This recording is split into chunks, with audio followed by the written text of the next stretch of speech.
Greetings, I'm Dr. Karl, Nath, the Editor-in-Chief of Mayo Clinic Proceedings, and I am pleased to welcome you to the multimedia summary for the journal's April 2019 issue. There are 4 articles that have been selected as our Editor's Choice or Highlights articles this month. Our Editor's Choice this month is an original article that is entitled 3023 Mayo Clinic Patients with Myeloproliferative Neoplasms, Risk-Stratified Comparisons of Survival and Outcomes Data among Disease Subgroups. This article is authored by Dr. Natasha Zuber and colleagues from the Division of Hematology and other departments at Mayo Clinic, Rochester, Minnesota, and the University of Montreal, Quebec, Canada. Polycythemia vera, essential thrombocythemia, and primary myelofibrosis are the 3 main BCR-ABL1 negative myeloproliferative neoplasms. These stem cell-derived clonal hematologic malignancies originate from generally mutually exclusive mutations in Janus kinase II domain, calreticulin, and myeloproliferative leukemia virus oncogene in most patients with these diseases. Survival patterns and complications such as fibrotic progression, leukemic transformation, and thrombohemorrhagic events are used to prognosticate for each subtype, wherein patients are assigned to low, intermediate, or high-risk groups. While myeloproliferative neoplasms are commonly regarded as indolent, life expectancy is decreased as compared with the general population, and these subgroups differ in their survival and complication rate.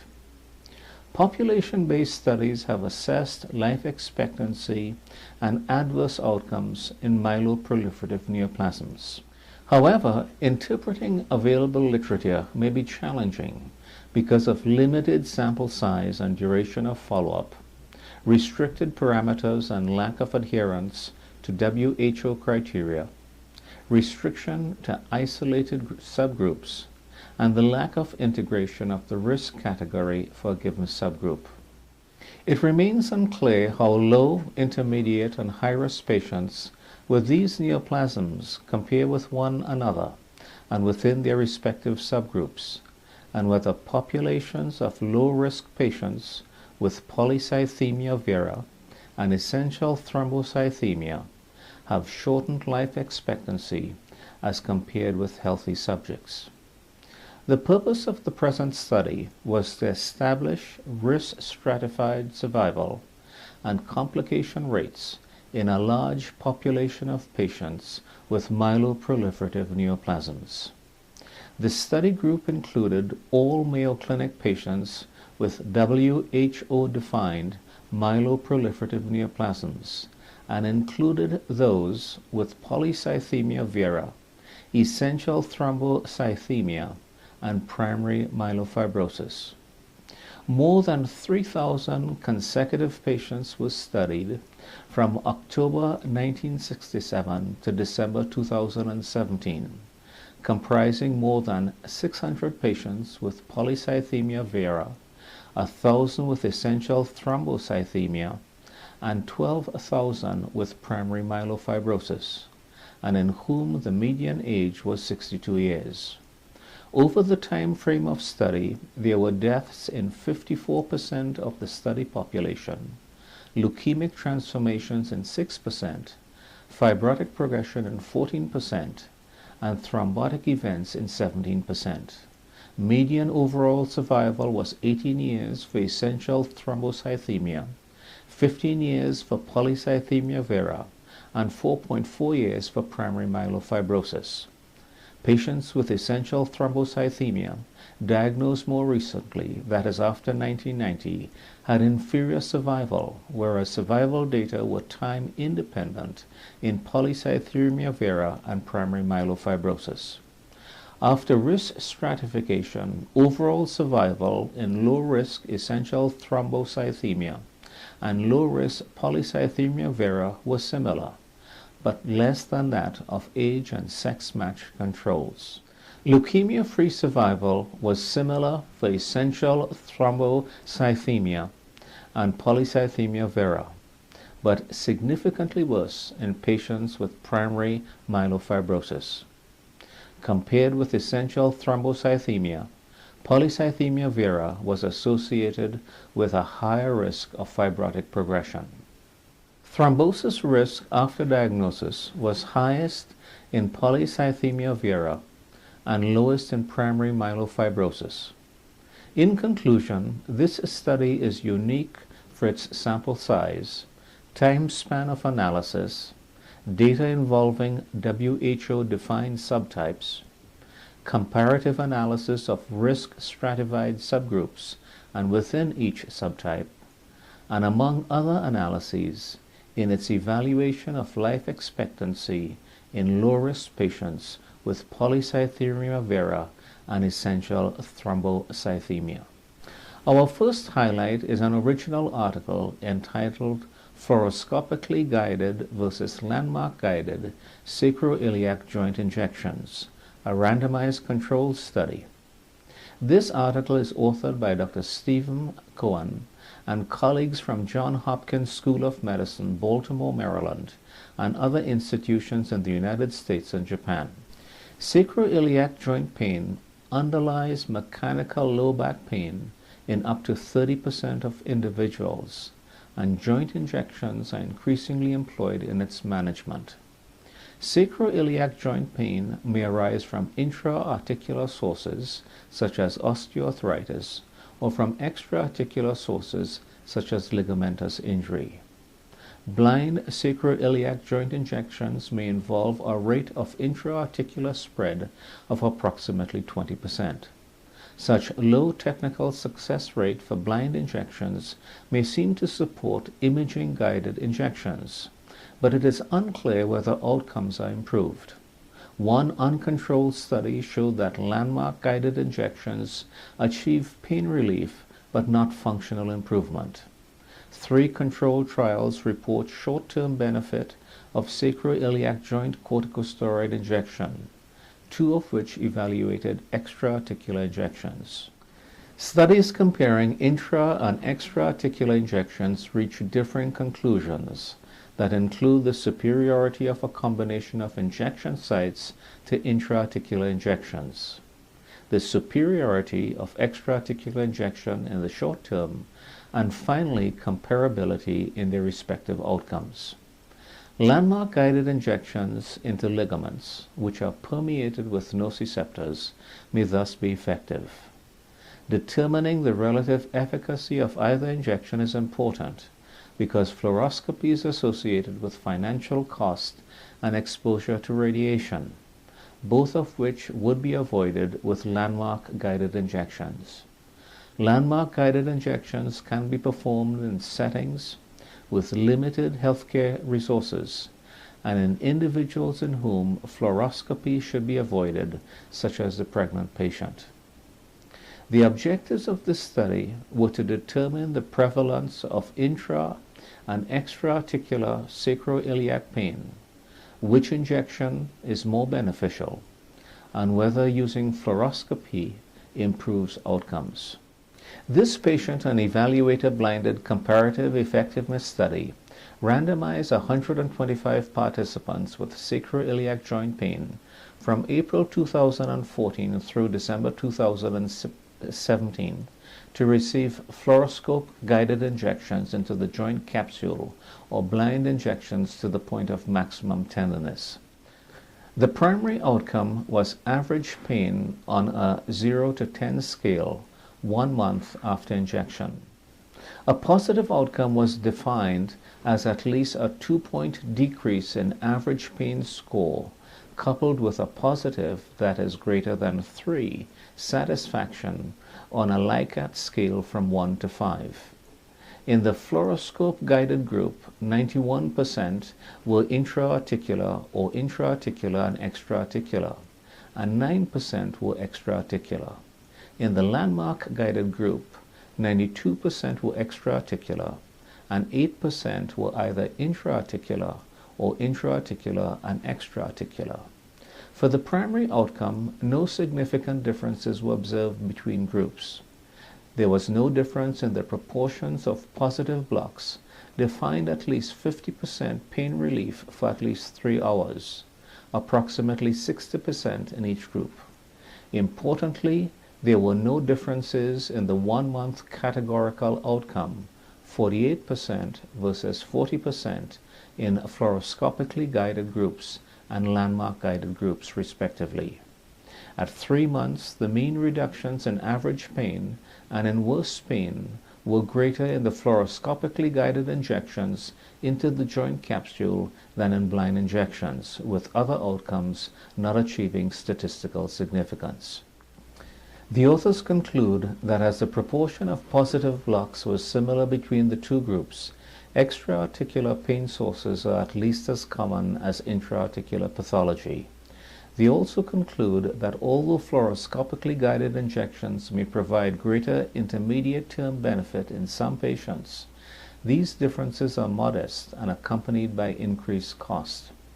Finally, the authors underscore that while landmark guided injections may be justified in certain circumstances because of comparable benefits on most measures and reduction in financial costs and radiation exposure, the greater potential for complications from landmark guided injections precludes their routine application by untrained personnel.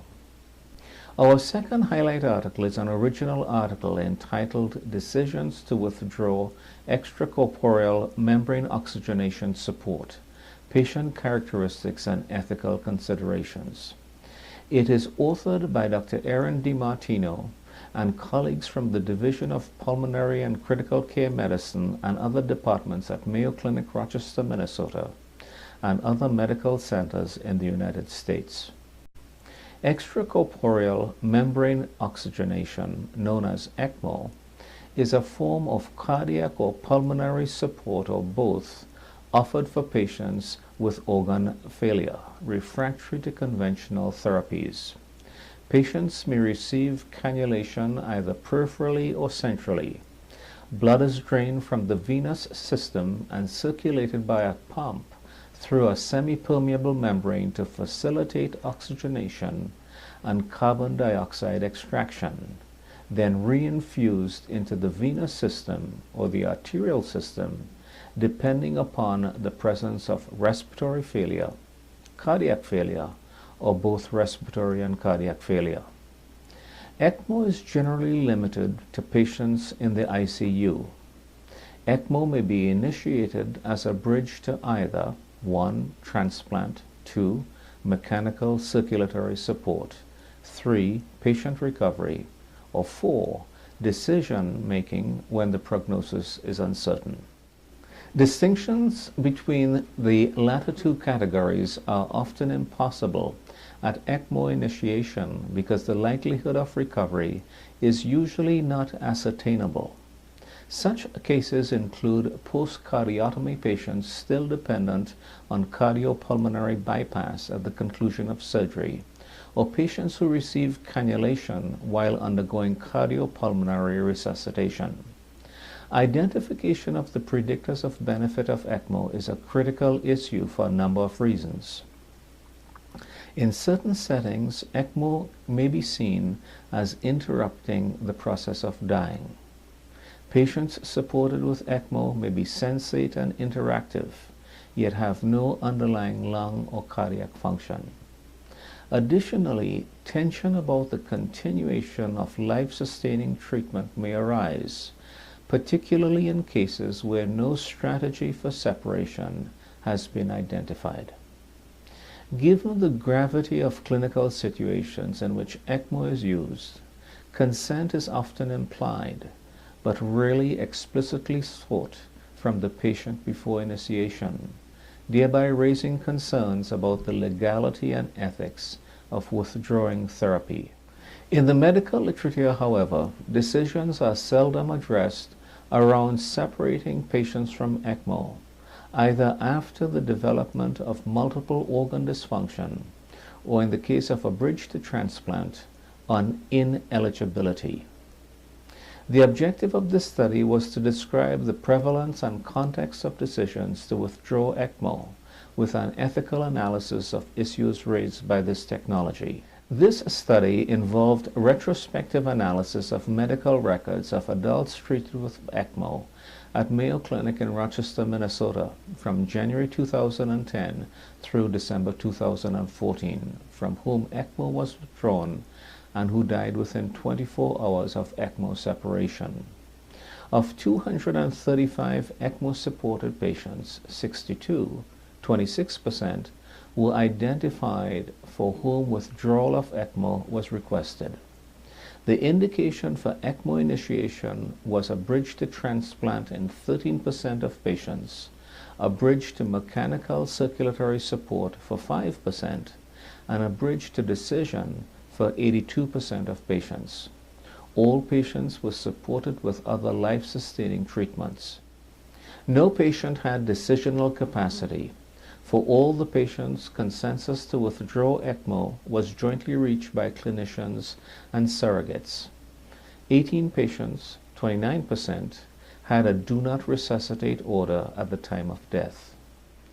The authors conclude that for most patients who underwent ECMO withdrawal, ECMO was initiated as a bridge to decision rather than having an established liberation strategy such as transplant or mechanical circulatory support.